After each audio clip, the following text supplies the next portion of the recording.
early on in your speech when you were talking about the mortgages. And my father had 2 farms where the Equitable was held the mortgage. Not only did they make sure you could pay the mortgage, but you couldn't get a mortgage until they sent an appraiser to make sure that the property you were buying was worth what you wanted to borrow. It wouldn't matter if you were a Rockefeller. They wouldn't lend you the money if it wasn't worth it. Yeah, well, I mean, that's how, when you have free markets at operating, you know, lenders want to get paid back, and you know, I mean, that's basically, you know, that's what lending is all about, right? It's about getting paid back. You know, anybody can make loans, right? The key is to get the money back. Right. And the other comment is based sort of on what you guys have been talking about. I don't know what it's like in the southern part of Fairfield County, but Brookfield, Bethel, all these towns in the middle of this terrible economy have voted to increase their budget to spending. And I've been in a Republican town committee years ago, and I know how somebody who says, I'm going to go to Washington and see to it that the economy is allowed to settle itself, where home prices are going to be able to go down to where they belong, because all these little politicians in towns have set up douches where they rely on high home prices to collect the high taxes.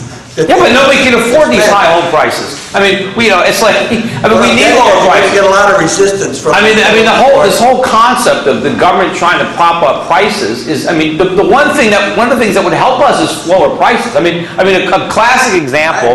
A classic example is college tuitions. I mean, my father went to UConn, right, in Connecticut here, and his parents didn't have any money. I mean, you know, his dad was a carpenter, and you know, he had 7 sisters, and you know. But he got a summer job. He waited tables, and that summer job paid for his entire college education. He didn't graduate with any debt. Now, I mean, nobody can do that today at UConn. I don't know what the tuition is. It's probably $20,000, $30,000 a year. You know, and that's not even Yale. Yale is like $50,000 a year. And you know, why is it that college is so expensive? I mean, why isn't it cheaper, right? Well, the reason is because the government subsidizes it.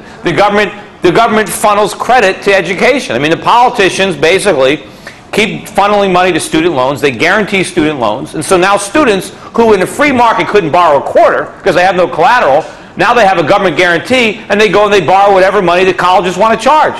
And so the colleges know, hey, there's no more free market forces keeping prices down. We're just going to jack prices up every year. And so they have these bloated bureaucracies at the universities, and the whole thing is a con. Meanwhile, our kids are graduating with mortgages. They don't have any houses. And, you know, they can't even earn enough money to pay this money back. If the politicians simply said, no more student loans, and I think that's what our candidate should say, we're going to put an end to student loans, right? The Democrats, oh, that's terrible.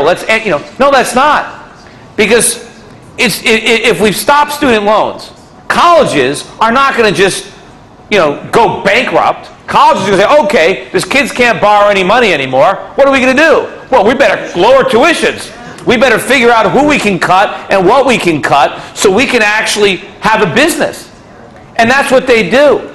You know, but you get these politicians keep promising more student loans, and that's why college is so expensive. It's like what, you know, what Harry Brown used to say, you know, that the government is an expert at breaking your leg and then handing you a crutch and saying, see, without me you couldn't walk.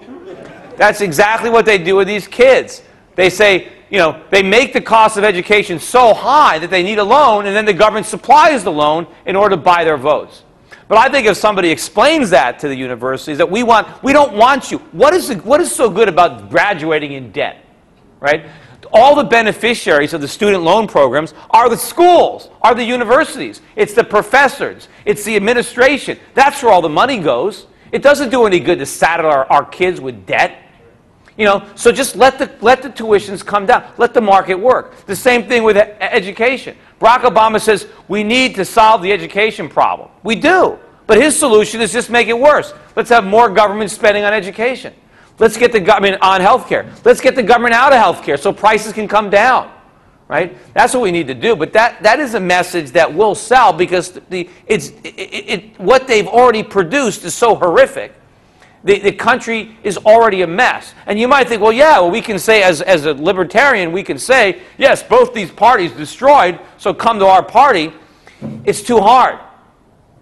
if we could just do that in the Republican Party and convince, see, first, all we have to do is convince the Republicans, right, that they're better off nominating a libertarian Republican, right, than a run-of-the-mill Republican. And you might win, and now you have a shot. You only have to beat one guy. Once you get the Republican nomination, you just have to beat the Democrat, right? As a libertarian, you got to beat them both, right? And the odds of that are, are basically nothing.